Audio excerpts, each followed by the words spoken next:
प्यारे बच्चों, एक दफ़ा का जिक्र है। एक खरगोश जिसका नाम टोनी था अपनी दोस्त लोमड़ी के घर जा रहा था। वो जब लोमड़ी के घर पहुंचा तो वो सो रही थी। टोनी ने उसे पुकारा, बी शिंदरी उठो, मेरी बात सुनो।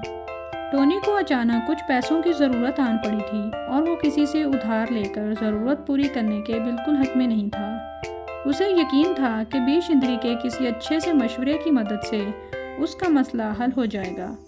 बी शिंदरी सुस्ती से उठी और बोली, आओ टोनी मियाँ, कैसे हो? टोनी कहने लगा, बिल्कुल अच्छा नहीं हूँ। टोनी ने मायूसी से कहा, तुम मेरे साथ ज़रा मशवरे के लिए चल सकती हो?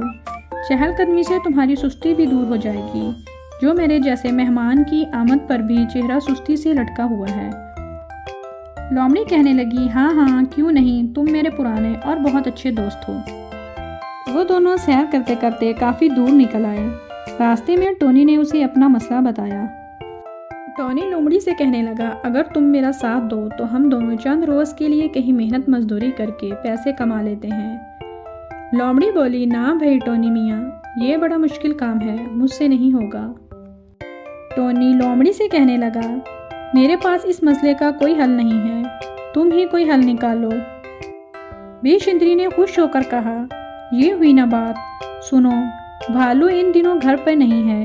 उसने पूरे साल के लिए शहद का स्टॉक इकट्ठा किया हुआ है। वहाँ से बोतलें उठा लाओ, बाजार में मैं खुद जाकर बेच आऊँगी। टोनी घबरा कर बोला, मगर ये तो चोरी है। लोमड़ी ने कहा, अरे चुप भी रहो, चोरी है एक तो तुम्हें दौलत कमाने का आसान तरीका बता रही हूँ, ऊपर से तुम शोर मचा रहे हो। भालू के घर से शहद की चंद बोतलें कम हो भी गईं तो क्या फ़र्क पड़ेगा? टोनी कहने लगा, फ़र्क? अरे तुम फ़र्क की बात करती हो, उसे पता चल गया तो वो कच्चा चबा जाएगा। बी शिंदरी ने मुस्कुराते हुए कहा, घबराओ नहीं, भालू गोश्त नहीं खाता। खैर, तुम भालू से डरते हो तो तजवीज़ बदल लेते हैं। हिरनी का घर मेरे बिल्कुल करीब ही है, वो किसी अजीज़ से मिलने गई हुई है। उसके घर में नया रेडीमेड कपड़ों की बड़ी वैरायटी है, वो ले आओ, मार्केट में आसानी से बिक जाएंगे। मगर ये भी तो चोरी है, टोनी ने उसे गौर से देखते हुए कहा।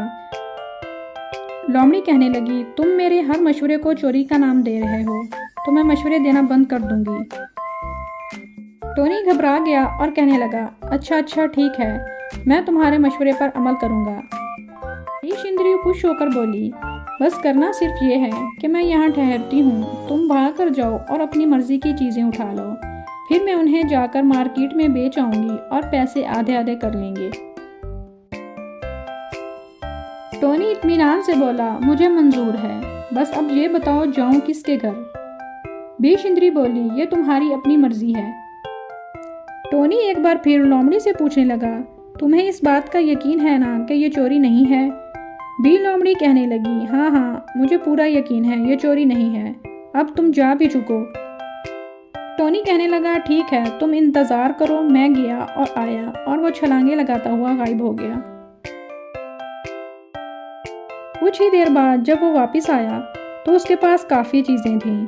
उसने सामान बी शिंदरी के हवाले करते हुए एक बार फिर पूछा, तुम्हें यकीन है ना कि ये चोरी नहीं है? भाई कह तो दिया कि नहीं है, बिल्कुल नहीं है। अब टोनी के वहाँ बैठने की बारी थी।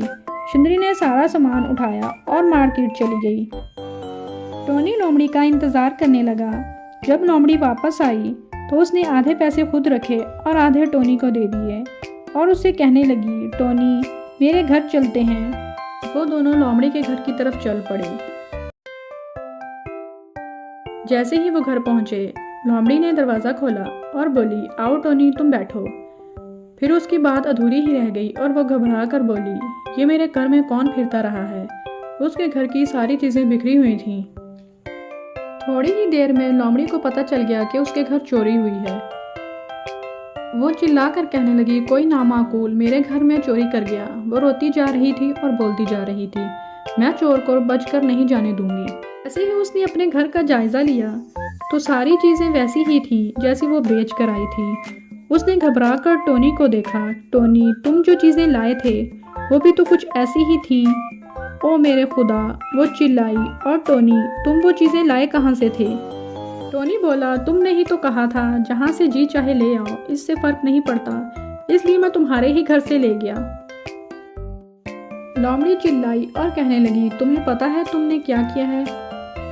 और टोनी घबराकर वहाँ से भाग गया। प्यारे बच्चों, इस कहानी से हमें ये सबक मिलता है कि जो दूसरों के लिए गड्ढा खोदता है वो खुद ही उसमें गिरता है।